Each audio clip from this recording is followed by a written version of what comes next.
Hello there, my beautiful friends, and welcome back to my channel. Today, I have prepared a really cool topic that I could say comes just in time for this season, as we just went through the shopping event of the year, Black Friday.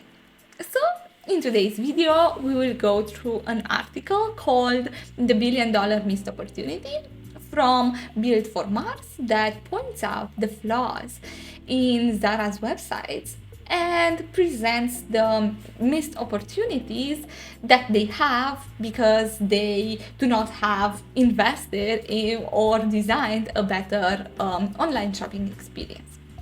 I will read the article and I will present kind of my personal opinions as seasoned UX slash product designer. So let's get started.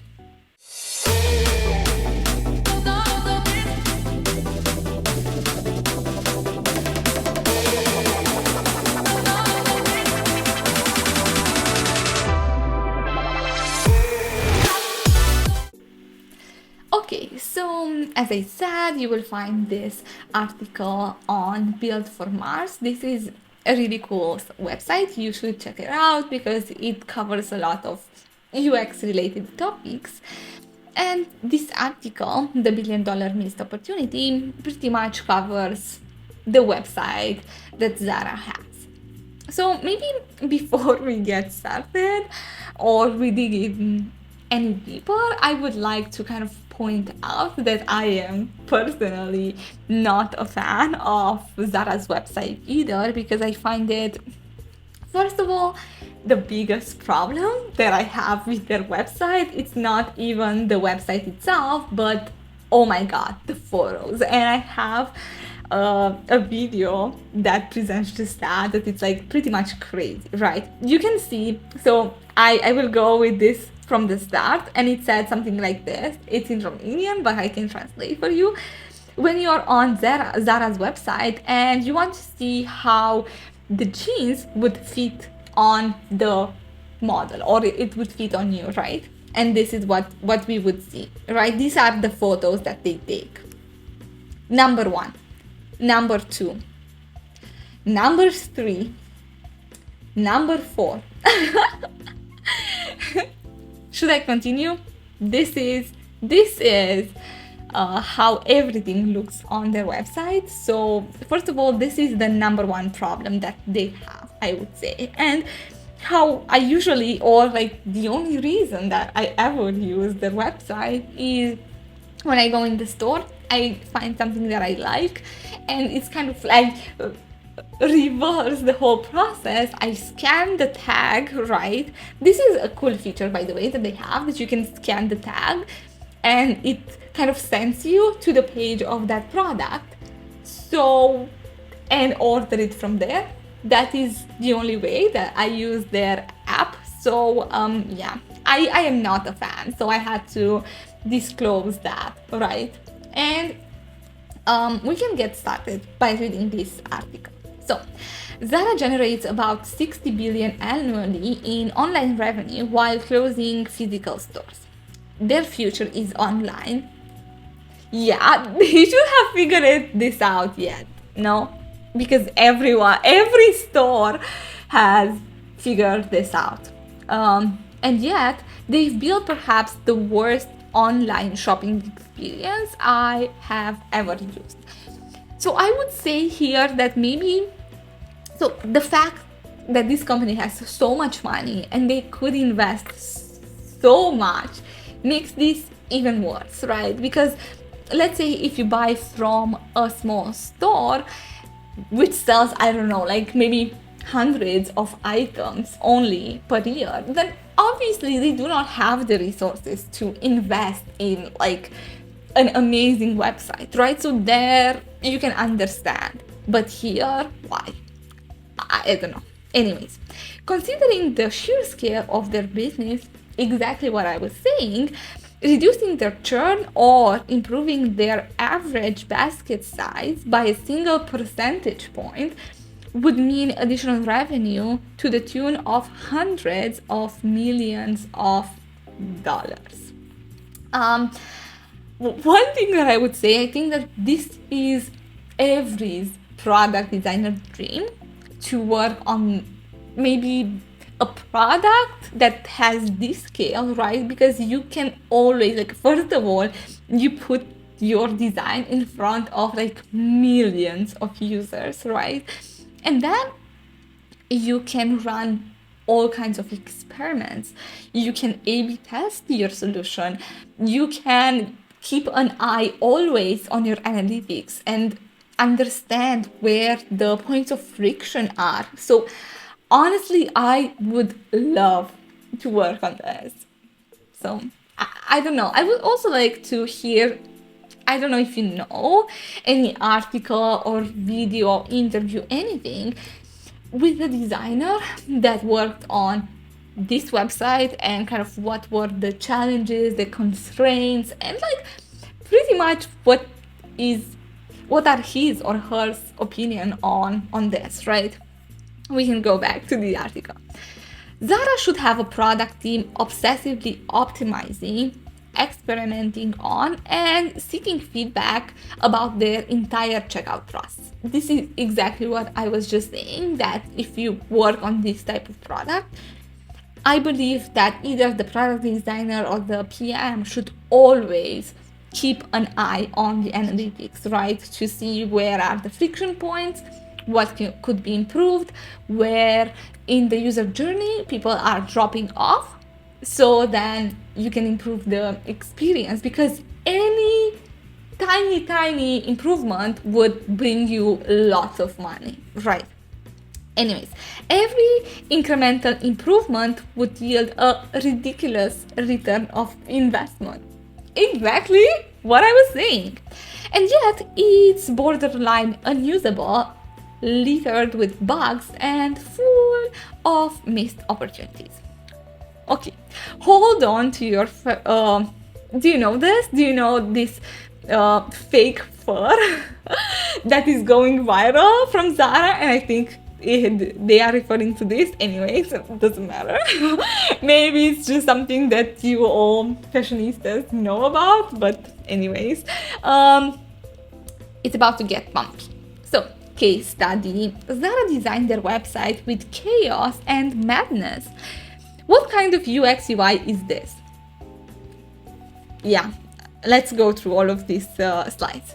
So, I never buy online because I literally can't figure out the site.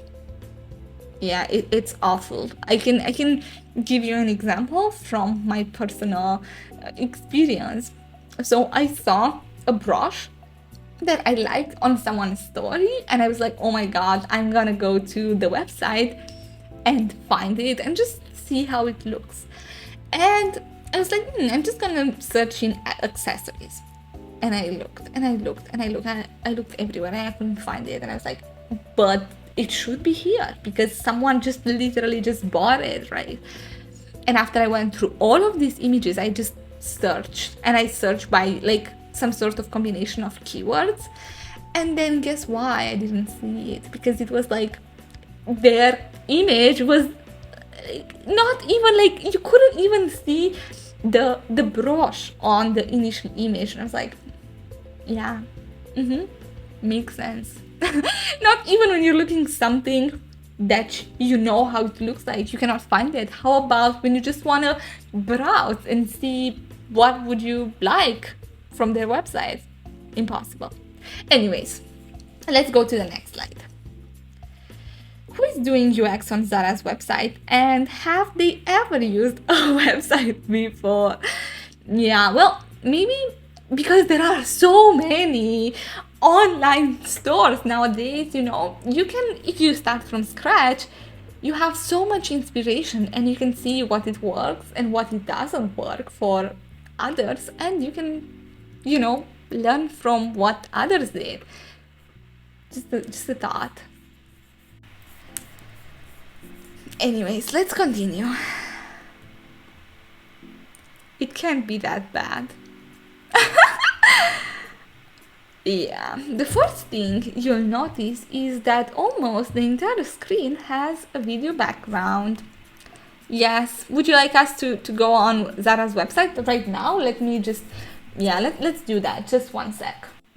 So let's take a look at Zara's website, right? I just open it here so that we have kind of the latest design of this website, even though the article it's literally brand new, but we can just like check that and see if it still applies, right? The first thing you'll notice is that almost the entire screen has a video background. Still applies. Oh, video backgrounds are far less popular than they were a decade ago. Even Airbnb used them back in 2015. Oh my god, have you seen the latest redesign of Airbnb? It was everywhere. I think like 1 or 2 weeks ago. We can comment that as well if you want, but it's really cool. Okay. And although Airbnb used gentle pans with soft tones, it was still far more distracting than what they have today. Users seem to have shorter attention span now, so you want to surface the value, so the content, as quickly as possible. Plus, there are practical benefits like being able to lazy load items, which is particularly useful for mobile traffic. Well, Zara have gone in the exact opposite direction. There's a video in the article below which I recommend you quickly scroll to. We will take a look a little bit later on that because I think it's a good point. But to try and describe it, the background flickers every few seconds, transitioning between low contrast videos, tiled portraits which are so short that it's impossible to work out what's happening, and generally confusing videos of women carrying basketballs in the rain. Again, their photos, oh my god. Not to mention that almost all of the content is unreadable. Have you noticed before they just pointed out that there is something written here? Because like now think about it, I didn't. Because of the super low contrast. As a user trying to navigate Zara's homepage feels like this. Yeah. Even worse, I think they're constantly fetching and re-downloading the same videos again and again and again and again. Wonderful. I opened the website and let it cycle through the background for 5 minutes. You can see. Amazing. It's not just the initial set of videos either. The whole homepage is a scrollable session of them, which have no and discernible theme and do nothing to encourage the user to actually start shopping. Exactly, like this is exactly what's happening. Yeah, where it's like a call to action, buy or whatever, right? Oh my god, one more thing that it just crossed my mind that I really hate when it comes to like online shopping, right? Is when, let's say you're on Instagram or something and they show you an ad to a specific item, and when you click on it, they take you to like the average website. I hate it. I want that item. If I clicked on it, I am interested how much that item is. I'm not interested about your website in general, right? It just like it pissed me off so much that I'm just like dropping off. I'm just closing it and I'm like, okay, bye. Yeah, anyways. Some of them are items without any obvious call to action. What I was just saying. And others unnecessarily increase the cognitive load of the page by inviting you to literally twist your head around. Yeah, look at this picture and try not to physically move your head. You probably already did. Yeah. If you want to see, yeah. This is me. Okay, so we are opening the menu. Let's see. Okay, let's see on this. So this is the menu that we currently have. Let's see what are they saying here. So yeah, this is, one second, a beauty. Okay, I don't know what this is anyways. On first glance, this menu is horrible design. But after some consideration, it's way worse. Oh, I love the memes from The Office. Yeah, I literally love it. I imagine that at some point they had a workshop to categorize and display all of the products logically. Something like this, right? Like, we can check any website, and this is something that they usually, this is how it usually looks like, right? Let me open just maybe a few. One sec. Okay, so I opened a few like just random websites, right, that we can check it out. So for example, this is a Polish chain of stores, right? It's called Sinsei, and just look, see how this is their menu: clothes, accessories, beauty, whatever, right? It's how this is pretty much categorized. Let's take a look at something else. Tory Burch, again, like you can see some sort of categories, how they are listing everything. Let's take another one, Banana Republic, right? You can see that they have these sections, so you can easily find them, or ASOS, again, some sort of categories for their menu. So yeah, we can continue. So for context, the main purpose of menu is to enable users to efficiently discover and find items in your store, right? So there are kind of divided into categories so that you find the category and then you dig a little bit deeper. I think that menus are already some sort of component that it's so widely used, and you could find so many examples of how to do a good menu. You just have to look. We can discuss this one day if you're interested. It would be cool. Yeah, so after they did this workshop, let's say continue this. Hey, I've got the new categories ready too. Oh, ouch. Yeah, pretty much. It's perfect. So let's see how they break this down. So we have these tabs. That's how related tags are underneath. But it's never clear how they're grouped, ordered, or related. Yeah. Just take this top section as an example. Sometimes it's all new things, but not always. The middle contains scrolls to show even more unlabeled sections. Let's take a look at their current one, right? So you can see that's still this problem with new things. Then maybe let me see if I have something that it's super weird. Right now I don't think so, but sometimes they do. The middle contains scrolls to show, yeah. Then, but there's no visual cues that there is anything below the fold. This is definitely like on mobile. We do not have yet this problem, right? On the desktop one. Partly because the search bar is styled identically to the tags themselves. Yeah, we do not. Yeah, here is the search. It's different, at least on desktop. On mobile, yeah, this is like horrible. And partly because the more you look at these random names of words, the more it all starts to blur into one. Yeah, and they're not even all items or collections. Some are parent filters that reveal hidden options. Let me see. Let's see this.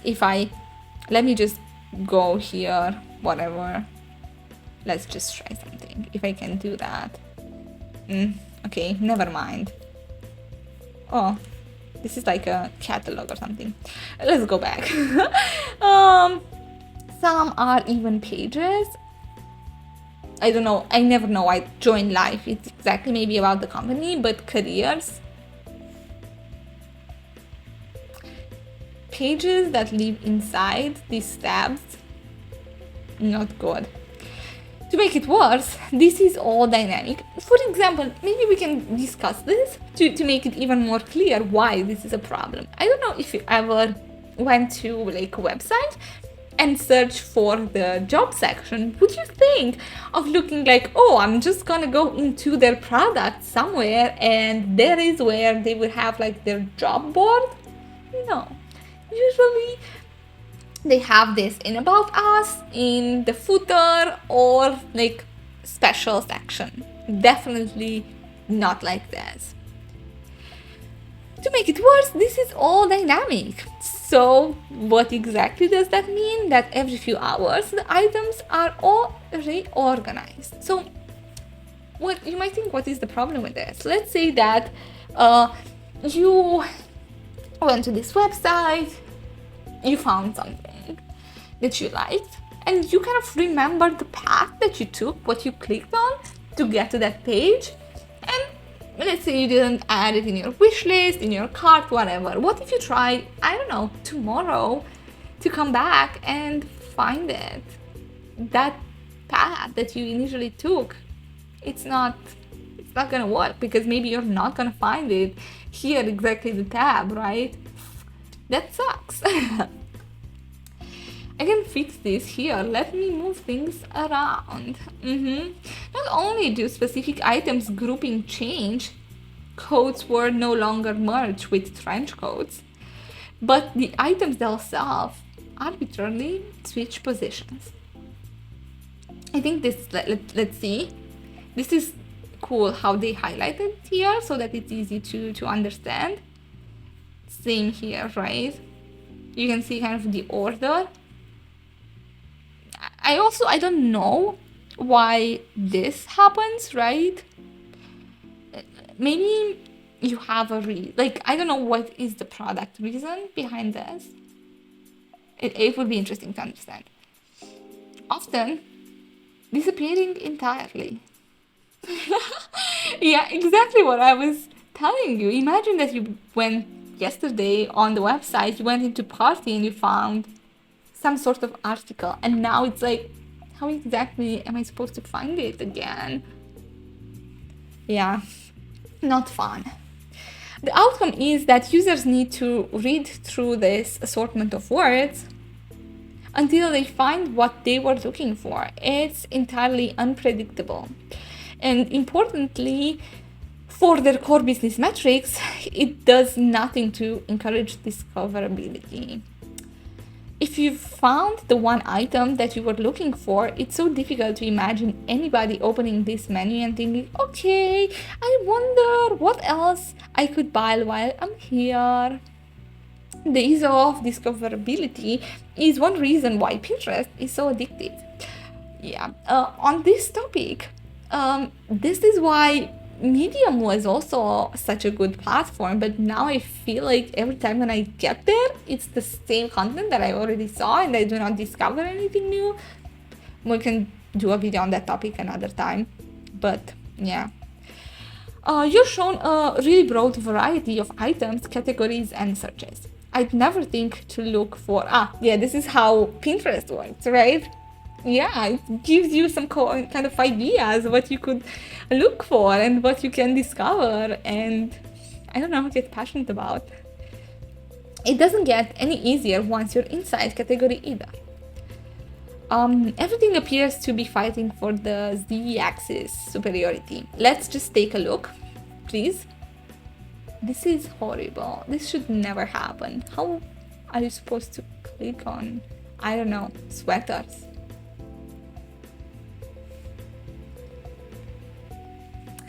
You might as well not bother trying to use anything in the top 100 pixels. That's horrible. And the bottom 100 are usually a mess of things like prices and item description drifting in and out of the search box. I don't think there's anything that I need to comment on this. It's really bad, and I think this should have been discovered through like basic testing of the implementation. Yeah. There is an obvious attempt to fulfill corporate policy. Every page has this floating accessibility icon, which is a service provided by a third party to turn on accessibility options. For example, the option to turn off blinking and flashing elements. It doesn't actually work though. The homepage is still entirely unusable. Wonderful. Oh, and this is a meme from this a Beckham documentary. We take accessibility really seriously. It's routinely annoying too. Presumably, someone worried that during the checkout the icon may get in the way of something valuable. How did they solve this? Well, they moved it on the other side so that it covers the field's label as you scroll instead. Yeah, Zara's accessibility strategy, but look, let's put that to one side and jump into the checkout, which like everyone will use if you want to place an order. There's something that most people like to do when shopping online, something that reduces our purchase anxiety. We want to double check that we're buying the right thing. Yes. Checkout. For example, your internal monologue when buying a pair of shoes may be something like this. Okay, time to buy them. We can see that they are presenting an example from Adidas website. So let's see what is your internal monologue. I am exactly this person. Before I put in my card detail, I always think about like, okay, is this correct? Did I put in the right address? Do I have the right size for this item? Is it only one, not multiple? Is it like exactly what I wanted? I like always check this before I go and actually hit purchase. So I imagine this is how everyone is. Let's see. It's showtime. No turning back now. Whoa, £85 for shoes. That's a lot of money. They definitely are the right ones, right? The color, is everything the way that it's supposed to be? Yes. They may even click here to open. Oh, maybe let me tell you one more thing that would go through my mind that I would check here. It's like, because size 9, like this type of size is not the one that I use. I would be like, let me check the chart again. Is this like the size 38, 37 that I have? Let's check. They may even click here to open this item in a new tab to reread the product description. Yeah, they're suitable for walking. This is what I need, whatever. This is a really important psychological step for the user. It's diffusing some of the anxiety about committing to the purchase. The user may even feel the anxiety every time that they look at the price, especially if it then increases with taxes and shipping and they progress through the checkout. And it's very likely to kick in when they're actually entering their payment card details. Yeah. So anyway, what you need to understand is that the user is likely to seek reassurance from this multiple times during a checkout. It's an anchor and a motivating force to complete the purchase. So now we are back to Zara. Let's see what's happening here. Not only are these items in the checkout not clickable, it's literally just an image. But there's no title, price, description, color, or size. Even more confusingly, the item I'm buying is actually the white t-shirt. maybe going back to the size, I think that this also helps the company, right, in kind of reducing returns if you can scan in the last step if this is your size, right? Because in this case, if it's not what you want, then obviously you're gonna go back and return it. This is not what anyone wants, right? Anyways, yeah, so here this person is buying the white t-shirt, but they show whatever the featured image is, which in this case is a guy wearing a jacket over the t-shirt that I'm buying. Yeah. See? Even here you might think like, oh my god, am I buying the wrong thing? I don't want this jacket. I'm interested in the t-shirt. If you get through to the final step, then you're in the same situation. Once you've entered the checkout, you cannot see the details of what you're buying. Okay, yeah, only one item. Let's see.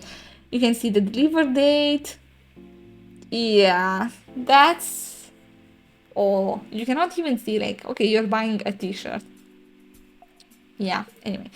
To put this missed opportunity in perspective, Zara's annual online sales are somewhere in the region of $60 billion.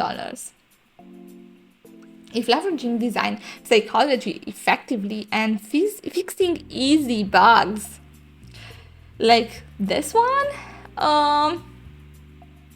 yeah, here when you're supposed to add this security code from your, like for your payment, right, from your card, it should open the numerical keyboard, not this one, because obviously like it's formed usually by, I don't know, 3 letters.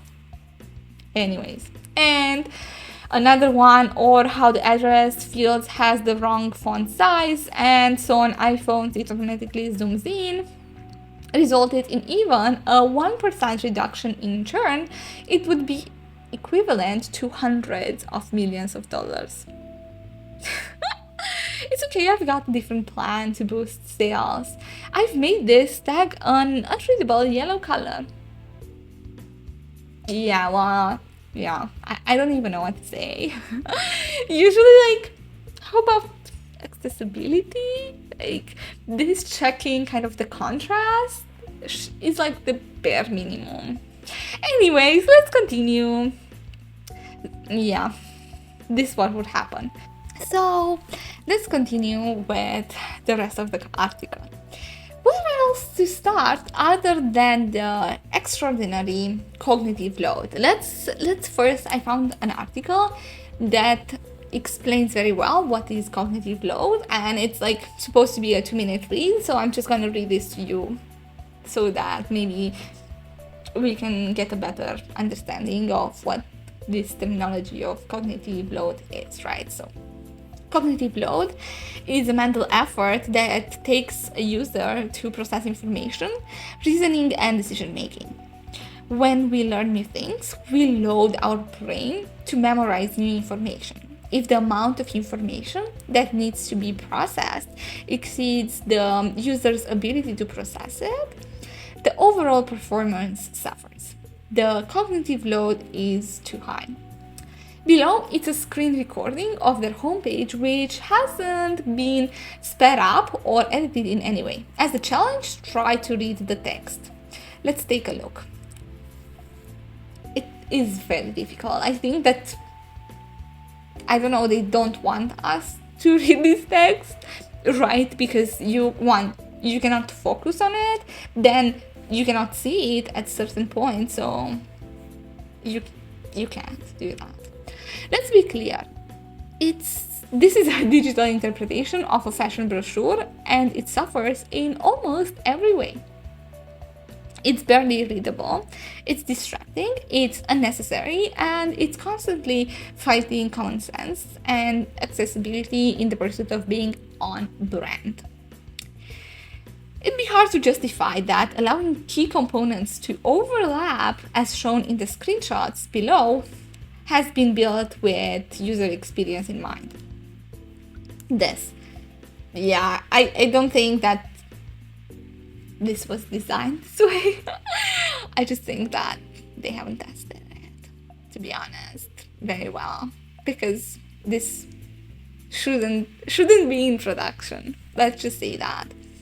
The takeaway here is that overly styled designs tend to be harder to use, and it's okay to learn on what feels familiar and works well. Trends change, fashion changes, and your homepage changes, but design principles rarely do because they're rooted in human biases and how our brain works. And that does not change from one season to another. Just saying. Nothing matters. In design, hierarchy creates order. In turn, this helps people sift through millions of pixels in an instant and optimize that they should care about the most. Meaning, where should they focus their attention? It's why titles are more prominent, why we use formatting in text, and why buttons are colored. The problem with Zara is that because everything looks the same, nothing matters more than anything else. For example, what stands out below? Do you want to interact with anything you see? Yeah, so as you can see, tags, filter, search look like buttons, right? Like error. You will not figure out maybe this is a warning, because usually when you use the warning, it should kind of call out your attention. Sometimes you use certain colors, right? When it's an error, you use the red, you use some sort of orange when there's a warning, or stuff like this, because they need to call your attention. So here, everything looks the same. And when everything looks the same, nothing stands out. Am I right? This is the section logging in, FAQ. Yeah, an even harder challenge now that you've scrolled would be to try and recall what a specific component looked like or what differentiated it from anything else. This is very inefficient, and the inefficiency and lack of enthusiasm that I can certainly feel is due to a type of content blindness. I think this terminology of content blindness comes from banner blindness, right? Because we kind of ignore certain positions on the page or certain elements that look like a banner that's trying to sell something, because we are so used to it that our brain just knows to kind of filter out. So this is a term that comes from that. That's kind of the origin of this term. Our brain seeks shortcuts without permission, often just to decide to ignore much of what we see. So this is why it's fundamentally difficult to build muscle memory when every action, label, field, and box looks the same. Nothing appears to be worthy of remembering. So yeah, that's what I will do. You're looking at your basket, checking that you still want everything there and nothing has accidentally slipped in. It all looks fine, so you click to proceed to checkout. You're then greeted with a spinner, saving changes. But what changes? Nothing has changed. In fact, I don't want anything to have changed. I imagine that this is simply a lazily implemented label. It's perhaps functionally correct at the database level, but bears almost no resemblance to what the user wants to or believes is happening. Which is a shame, because loading labels can be both accurate and additive to the broader experience. This is, ironically, one of the times where you can let your personality shine. Let's take a look at this Duolingo example, right? Social proof while loading. Duolingo doesn't miss a chance to show you social proof. When loading a lesson, you'll see a random statistic like this. Course building. Get ready to join the 40 million people currently learning Spanish with Duolingo. Aside from the animated dancing part, totally Duolingo, which is fantastic in this context, but very hard to replicate. The context subtly does three important things: clarity and context. It's loading a course, not another dashboard. The labor illusion. The term building insinuates that work is happening in a more visual way than loading would. Social proof reminds the user that 40 million people are also learning Spanish on Duolingo. Almost nobody would see saving changes and panic to the point of churning. But these small moments matter because they're both a missed opportunity to do something better and because they accumulate through an experience. So this was pretty much the whole article. What do you think of it? Do you think that it points out all of the flaws that they have on their website? They should have addressed the images as well, in my personal opinion, because that's like a horrible experience. But I think it was a nice read and I hope that you enjoyed it. And please let me know your comments in the section below. So, see you in the next video. Bye!